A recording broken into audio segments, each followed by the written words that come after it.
Hello, everyone. It is TGI. Ah, thank goodness I'm awake, aware, and aligned. And I say that when you're aligned with your divine right purpose, everything will be fine. And today we have a very special guest on Motivation Monday, Deb TV, dynamic, empowered, and bold. And guess what? This is Anel Parra. And the name of her company is Bold Asencion. Yes. Is that right, friend? Yes. Hello, everyone. Hi, welcome. You didn't expect us here. Yes, we're here. And we're not here for any ordinary Facebook Live. This is going to be a very impactful. So you definitely want to tune in and tune out any distractions and share with friends. So I want Anel Parra to present to you not just her company, but an amazing movement that she's been working on for over 2 years now, right? A little over a year. Yeah, a little over a year. And how this movement affects you and those that you love. Yes. So I started Bold Ascension in, what are we in, 2018, 2016? Come on, make sure you stay in the camera. Okay. 2016. And actually, me and Deb created this. She helped me just align everything perfectly. And when I shared with her my vision for Bold Ascension and just shared with her my story, we came up with this amazing idea of how it could be bigger and impact other women. I think as women, we all go through something. And I know at times when we go through something, we may not realize like how amazingly powerful we are. And just owning your story and stepping into the truth is really what started the campaign, which is called I Am Bold, I Rise. And this year, Deborah Deras is actually the feature of that campaign because she has really inspired me and pushed me into being the bold woman that I am and just like really stepping more into my truth and just unapologetically. And she has this amazing story, powerful story. I think all women have amazing, powerful stories, which I started the campaign last year in which I got 12 women. I made a calendar out of it, and every month I blog about these women. And it was interesting because as I was inviting women to be part of the campaign, a lot of women said no because they didn't believe their story was powerful enough. And when they shared with me their story, I was like, are you kidding me? Like, your story is amazing. But first tell them what it means. Like, who are these women and what is it about? Yes. So it's just about getting women who have stories, because every woman has a story. So what I do is I blog about these women and how they overcome a struggle, whether it's sexual abuse, whether it's depression, whether it's finding your voice, whether it's domestic violence, and how they did not allow their circumstances to define them, how they did not allow their circumstances to hold them back. Because a lot of things happen to us that are there to break us down. But as women, when we don't allow that to happen and we overcome that, it makes us more powerful, it makes us strong, and it makes us unstoppable, right? And it just makes us the amazing women that we are. And I think in sharing these stories of how these women overcome, right, sexual abuse, depression, domestic violence, finding their voice, it encourages other women and it shows other women how they could overcome something similar. Because I may not be a survivor of sexual abuse, as you are. I'm a survivor of domestic violence, but I still find courage and strength in your story. Mm-hmm. And you still find strength and courage in my story. And I'm able to learn something from your story and just other women, other women who have shared their stories. Some of the stories that we've already shared have overcome bullying.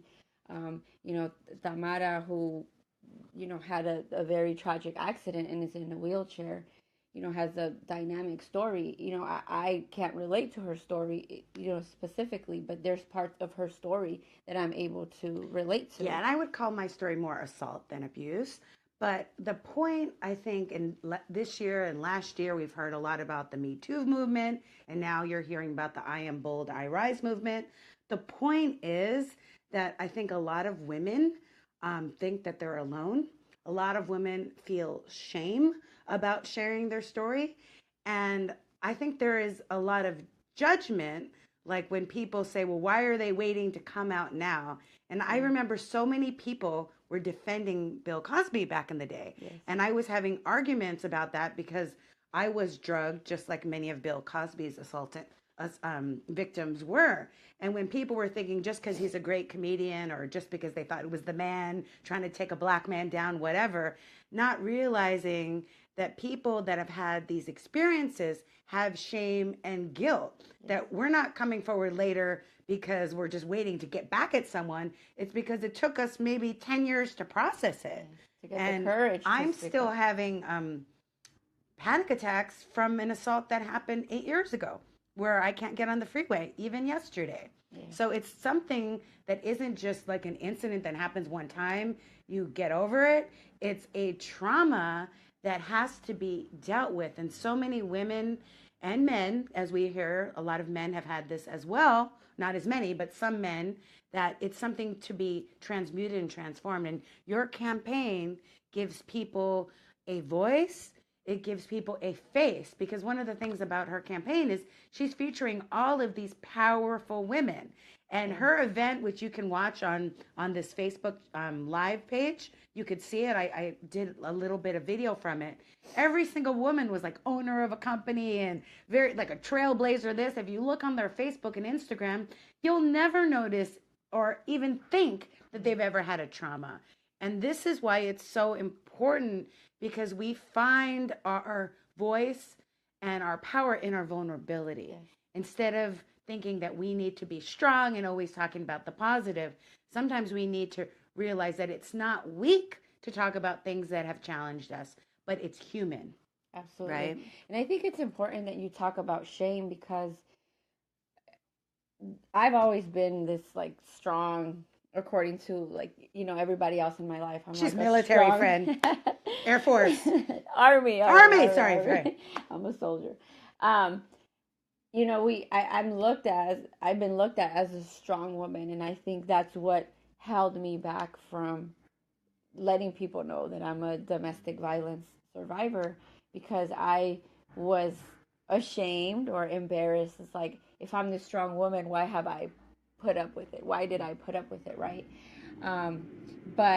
And it took me a long time to understand, like, there is no shame in my story. And I think even as Latinas, in our culture, we're taught, like, you don't talk about these things, right? It's like, this is your family business, and you don't let people into your family business. And I think even more so with the military, because my ex was military, there's this stigma, like, you know, you don't talk about, like, military.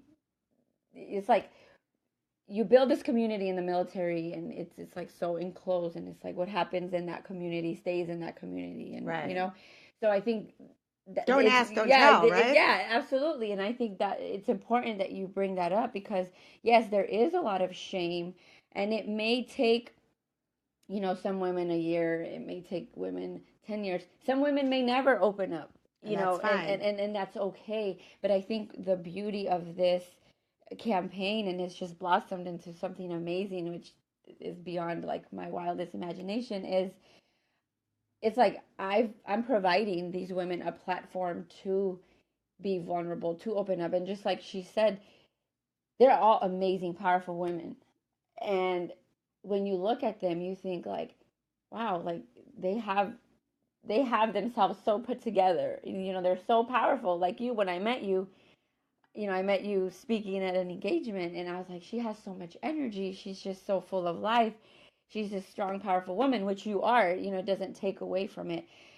But I think once we get past that and connect with each other, like on this vulnerable, raw level, it's like it gave me a better understanding of who you are, and it made me appreciate you more.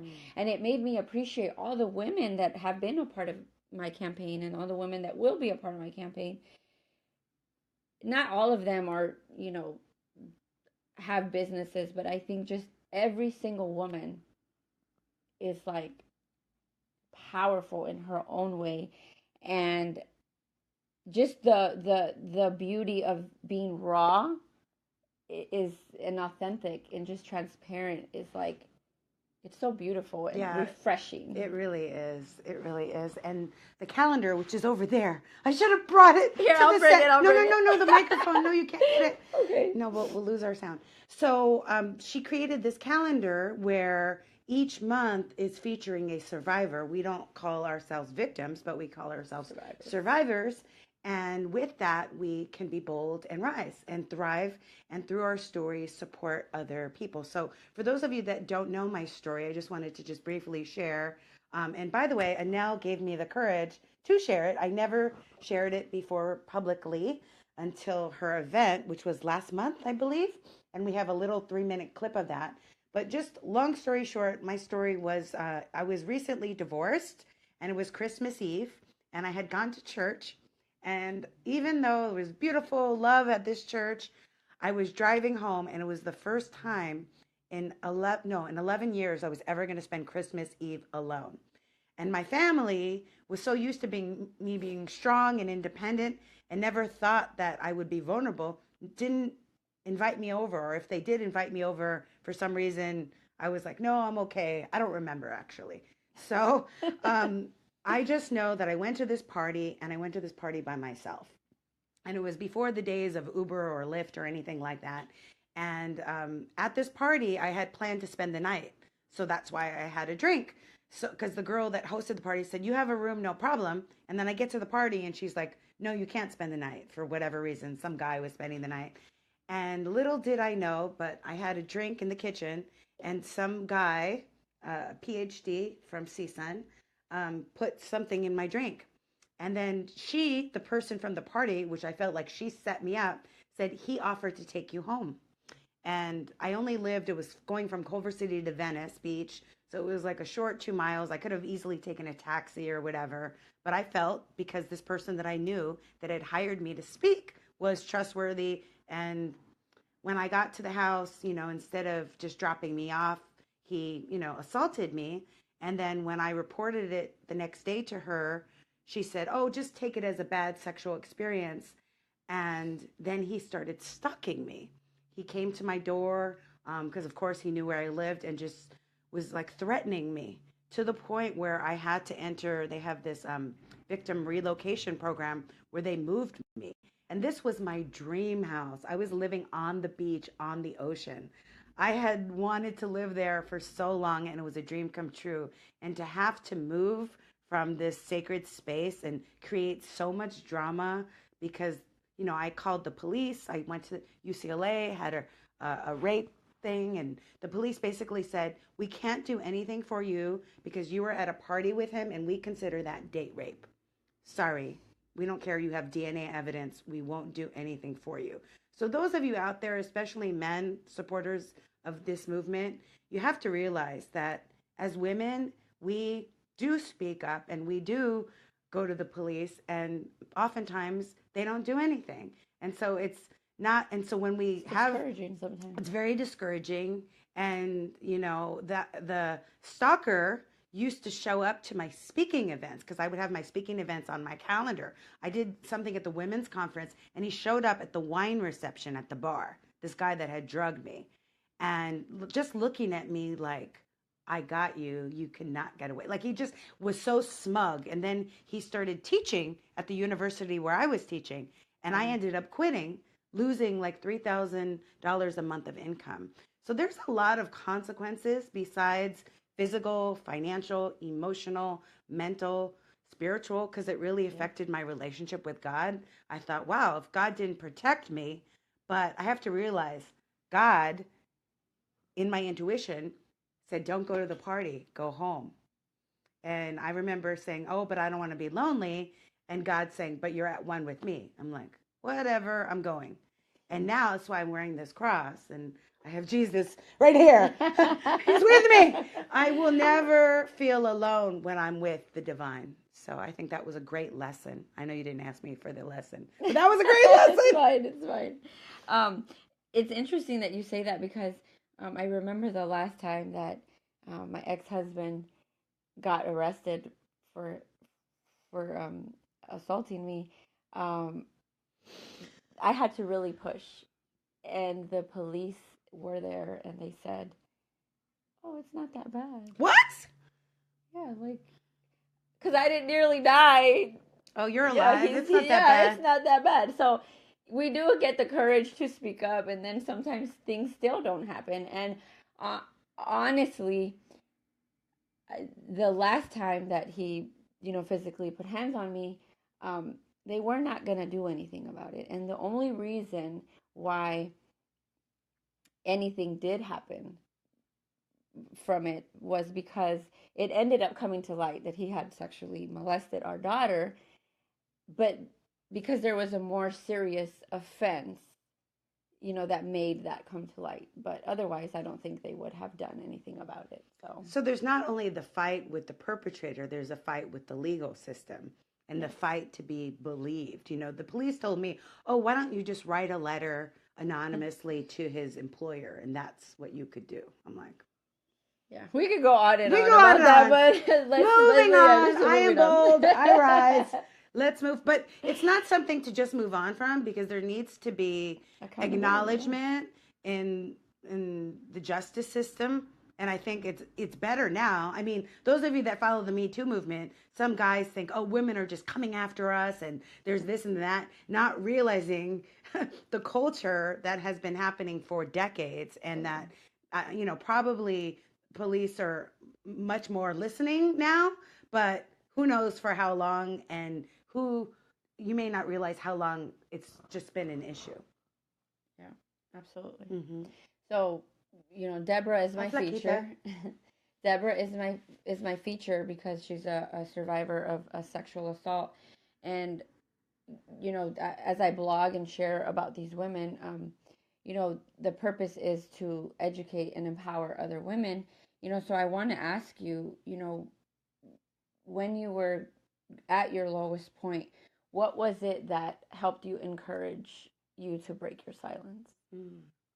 To break my silence, to speak up? Yes. Well, I think when I was at my lowest point, it wasn't about speaking up or breaking my silence. It was coming up out of the darkness. So, I mean, I wasn't even at the level of, oh, I'm depressed, I need to speak up so I can empower other people. No, it was like, I'm depressed, I need to wake up in the morning and get out of bed. I mean, it was such a dark depression that I went to a psychiatrist, and they were going to put me on medication. And they actually gave me a bottle of medication. I don't even know what it was. They're like, by the way, you're ADHD. I don't know how you made it through life. I'm like, oh, really, friend? She is a little ADHD. I never knew that. And everybody around me is like, oh, we knew, friend. So I took the bottle of medication and I threw it out. No, I think I kept it for a little while. And I remember saying, meditation is my medication. And I started recommitting to meditation because I had to rebuild my relationship with God to get my faith, and to really trust. But it wasn't about trusting God, because as my spiritual teachers say to me, remind me, God never left me. I disconnected from God. Absolutely. And my new book that I'm writing, it's almost done. The first chapter is connecting to source. It's all about authentic connection, because we're all connected to our phones and to the Wi-Fi and to the internet. But when we're connected to source and able to trust our intuition, we're more aware and alert and aligned, like TGIA, that these kind of situations can be avoided. Mm-hmm. I wouldn't have put myself in that situation. I would have listened. There's no blame. So the first thing I did wasn't like, how can I speak up? It's how can I wake up to the fact that it's okay to be sad? Because I felt that being sad or being anxious was not okay, that I knew better. I was a motivational speaker. I was a life coach. I was a spiritual counselor. I should get it together. And then I heard this beautiful podcast by Panache Desai. Do you guys know Panache Desai? And he was on Oprah and on Super Soul Sunday. And he said that we find our divinity through our humanity, meaning we find our divinity through our humanity, because we are all divine emanations of God. That's why I'm Deb, divine emanation of God. Or a divine emanation of being, Deb. right? So we're all divine. We're made in the image and likeness of God, but we're also having a human experience where there are challenges and there are conditions and circumstances in our life, but they don't define us. So Absolutely. he says that emotions, panache, is energy in motion. And when I realized when I was depressed and just sleeping and overeating and over drinking was I was just holding those negative emotions in, and you either get depressed or you let it out and you express it. So I really needed to speak it out to a therapist before I could say it to you. That's why I'm coming to you like 8 years later, after years of therapy and a lot of NLP and hypnosis, because I needed to get to the place where I had the lesson. What's the point of sharing my story with you unless there was information and inspiration for you? Otherwise, it's complaining, right? Yes.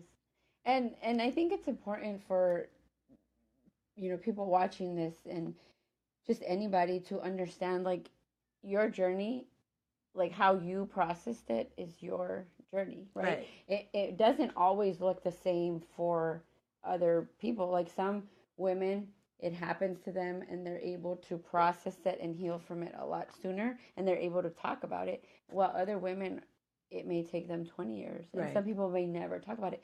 But it's okay. I think a lot of times um I know I've struggled, with this. It's like in the past, before I've done all the work that I've done on myself. It's like comparing myself to other Mm. women and just like, well, if she, if this happened to her and she was able to heal from that, or it's just like comparing. And it's like my journey is my journey, right? And my journey could be similar to someone else's journey, but it's like it's okay for me to walk as slow as I'm walking or as fast as I'm walking. And it's such a relief. I think Anel had said that to me because when people would ask me, well, when did this happen? I would be ashamed to say it because it was like 2010, Christmas Eve, 2010. Now it's 2018. They're like, oh, you're still dealing with that?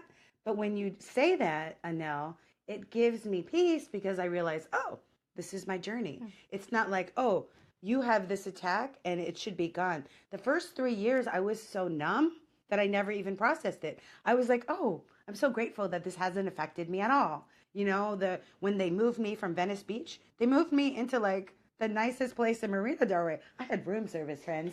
I was like, I'm living the life. And I was going through my losing all my properties with my divorce that I was distracted by that I Yeah. didn't have time to process. But um, what, um, what is revealed needs to be healed. Yes. And we have to get it up and out so that depression or that repression doesn't stop us because it either goes within and we're sad or goes without and we're angry. And so the healthy way is expression. And that's what I Am Bold, I Rise campaign is about. Is women speaking their truth, whether you're a domestic violence survivor or sexual assault survivor, um, sexual what did you say? Just anything. Abuse. Yeah, Just so that your anything that you go stories through. Yeah. are, and the reason why we're sharing this is because she's looking for women to be featured for her next campaign. Yes. And so I am the calendar girl for January, right? No, you're Or actually 2018. the feature. I'm the supreme Yes, 2018 she's the fan. god. So, and by the way, these calendars are for sale and it benefits her movement. And where can they buy the calendars? At boldasencion.com. And how do you spell it? Because people don't always know how to spell Ascension. It's BoldAscension.com. Muy bien. Okay. Any other questions? Yes. So through your healing, I think you mentioned that meditation was a way that helped you heal. What do you think? And I know, like when something like this happens, you don't just automatically heal. It's like a process. It's a journey. Besides the meditation, what else do you believe has helped you heal? The biggest thing that has helped me heal is practice of forgiveness. And I do what's called Ho'oponopono. Are you familiar with that? Mm. It's a Hawaiian tradition of forgiveness. And it's, I'm sorry, please forgive me, thank you, I love you. And Dr. Lu, who created Ho'oponopono, was working with the most severe mentally ill people that were in an institution that Hawaii said could not be in society. And when he did this forgiveness practice with them, where they would look in the mirror and look at themselves and say, I'm sorry, please forgive me. Thank you, I love you. That vibration of healing allowed them to be productive members of society. And the biggest thing that I needed to forgive was myself because I blamed myself. Oh, why did I go there? And why did I let that happen? And why did this? And why did.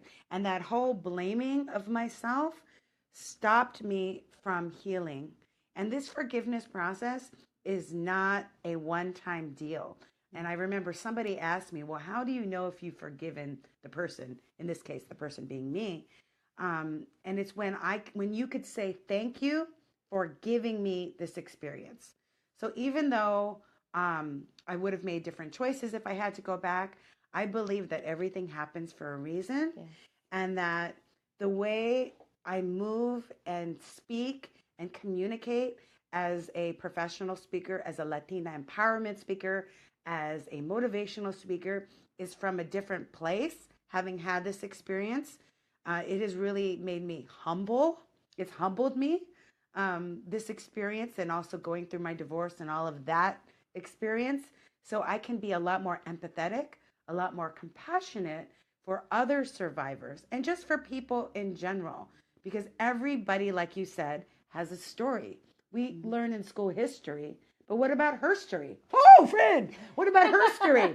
We all have a story, and these women's stories also need to be told. Her story needs to be told. So I really believe that as I go back, because during this time, the 7-year time, I really wasn't speaking like I was before because I didn't feel safe anymore at hotels. And I mean, I would go to Atlanta, Oregon, New York, Chicago by myself, show up to an airport, get to my venue, and I would be fine. And then after this incident happened, I was scared, rightfully so, because before I thought I'm in this benevolent universe and everybody's loving and safe and I'm always divinely protected. And then when I realized, you know what? There is evil out there. I never thought there was. Call me naive. My mom the same way. Just being very naive, didn't thinking there was evil. So, but I took it to the extreme. I went on guard, and that's where the panic attacks started coming in. So forgiveness work was one, but also a lot of hypnosis, because my fight or flight mode went straight to the adrenaline mode of fear, and which caused my system just to break down, and a lot of illness, physical illness started happening from it. So I'm so grateful for my daily forgiveness practice. So I meditate every day. I forgive every day, not just once in a while. And then I am of service every day. And like this is being of service. Or I volunteer for this group called Freedom Path that helps people that have experienced fear to return to faith. And I'm able to speak at that group with such more authority having this happen to me. I find it very interesting because, throughout my journey, me finally deciding to leave my ex-husband and then finding out that he had sexually molested our daughter, that was 3 years ago. And what has helped me the most too is forgiveness. And I've truly in my heart forgiven him, for what he has done to me and to our daughter. And I started the forgiveness workshops, which I'm also writing my book on the forgiveness journey, on my forgiveness journey. But that has been so healing and so empowering for me as well, is forgiveness. Forgiveness is it's a big deal. And it's interesting because the Hawaiian practice that you said, I actually had a therapist come into my first forgiveness workshop that did a letter that was I'm sorry. The same thing that you said. So it's interesting. There's a lot of things out there that are very similar and aligned. When you're on this journey, it's all aligned. But definitely, I invite you all to follow the movement. And, I invite you all to stay tuned because I will go more in depth in the blog on Deborah's story, on her healing, and just, things that she's learned throughout her journey, and just more words of encouragement and just learning more about the amazing Deborah, a side of her that a lot of you may not know. And even me sitting here, there's a couple things that I learned, so it's interesting. You never stop learning, and you just always, empowered by other women's stories. So thank you Exactly. so much for this. And I look forward to writing your blog, and I look forward to sharing it with you all. And yeah, this is exciting. Yeah, and it's very empowering to be able to share this. In many recovery programs, they say you're as sick as your secrets. And to be able, this is the first time sharing it with you, my community.